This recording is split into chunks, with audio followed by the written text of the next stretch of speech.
আসসালামু আলাইকুম, সবাইকে স্বাগতম অনলাইন সাধারণ জ্ঞানের ক্লাসে। আজকে তোমাদেরকে সাধারণ জ্ঞানের কয়েকটি গুরুত্বপূর্ণ প্রশ্ন ও বিশ্লেষণ বুঝিয়ে দেব। আশা করি তোমরা মনোযোগ দিয়ে শুনবে এবং শিখবে। তোমরা দেখতেছো প্রাথমিক শিক্ষা খুঁটিনাটি চ্যানেলের পক্ষ থেকে। আমি আছি গাজী আব্দুল জলিল। যারা আমাদের চ্যানেলটিকে সাবস্ক্রাইব করেছো তাদেরকে আন্তরিক শুভেচ্ছা, অভিনন্দন, ভালোবাসা। যারা আমাদের চ্যানেলটিকে সাবস্ক্রাইব করো নাই তারা অবশ্যই সাবস্ক্রাইব করবে, বেল আইকন বাটনটি প্রেস করে পরবর্তী ভিডিওর জন্য আমাদের সঙ্গেই থাকবে। বেশি বেশি লাইক, কমেন্ট, শেয়ারের মাধ্যমে অন্যকে দেখার সুযোগ তৈরি করে দেবে। তো চলো আমাদের সাধারণ জ্ঞানের ক্লাসে আমরা ফিরে যাই। প্রথমে আছে, বাংলাদেশের আনুষ্ঠানিকভাবে গুগল পে চালু হয়।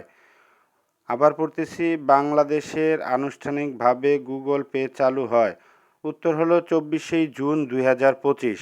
দ্বিতীয় নম্বর প্রশ্নটি হচ্ছে, ইসরায়েলের বন্দরনগরীতে হাইফা কোন সাগরের উপকূলে অবস্থিত? উত্তর হলো ভূমধ্যসাগরে। কত তারিখে ইসরায়েল ইরানের গুপ্ত হত্যা চালায়? কত তারিখে ইসরায়েল ইরানের গুপ্ত হত্যা চালায়? 23 জুন 2025 সালে। ইরানের বর্তমান সেনাপ্রধানের নাম কি? আমির হাতেমি। তবে টি-20 বিশ্বকাপ 2026 কোন দেশে অনুষ্ঠিত হবে? ভারত, শ্রীলঙ্কা। সম্প্রতি ইরান কোথায় হামলা চালিয়েছেন? কাতার এবং ইরাকের মার্কিন ঘাঁটিতে।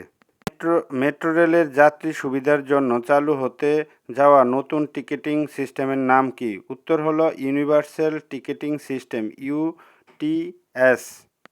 স্ট্যান্ডার্ড ব্যাংক পিএলসি এর নতুন চেয়ারম্যান নির্বাচিত হয়েছেন? উত্তর ফেরদৌস আলী খান। চলমান মধ্যপ্রাচ্যের উত্তেজনার মধ্যে ইরান ইসরায়েলের যুদ্ধবিরতি কার্যকর হয় 24 জুন 2025। উত্তর হলো 24 জুন 2025। বর্তমানে মধ্যপ্রাচ্যের কয়টি স্থাপনায় মার্কিন ঘাঁটি রয়েছে? 19টি। বর্তমান মধ্যপ্রাচ্যের কয়টি স্থানে মার্কিন ঘাঁটি রয়েছে? 19টি।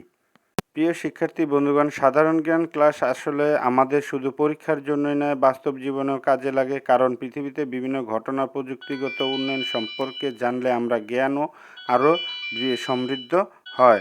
তো আশা করি আজকের সাধারণ জ্ঞানের ক্লাসটি তোমাদের ভালো লেগেছে। নিয়মিত এ ধরনের ক্লাস করলে তোমরা পরীক্ষার প্রস্তুতি যেমন ভালো করবে,